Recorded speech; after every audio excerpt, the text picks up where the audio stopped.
អានិសង្សរាប់បានណាមានអានិសង្សច្រើនណាស់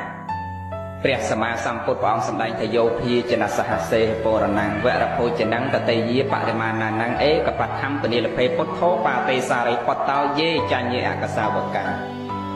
បុគ្គលកាលឲ្យនៅភីជនៈ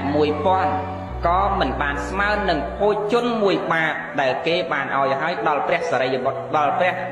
សារីបុត្រនិងពួកអក្សសាវកទាំងឡាយអានុភាពនៃបាយដែលពេញក្នុងបាតនោះមានអត្តភាពប្រមេញញ៉ាំងបុគ្គលដែលធ្លាក់ទីថោកទាបឲ្យទៅកាន់ទីគង់ពុះអដងប្រសើរបានតោះនេះមកយាយណាភីជនៈ1000มันបានស្មើនឹងបាយ1បាតស្គាល់ភីជនៈទេណាបាយដែលយើងដាក់ថាសដាក់ចានដាក់ភីដាក់ផ្តិលហ្នឹង1000ផ្តិល1000ផើងមិនបានស្មើនឹងបាយ1បាតទេតោះណាវាមានតម្លៃណាស់មានតម្លៃណាស់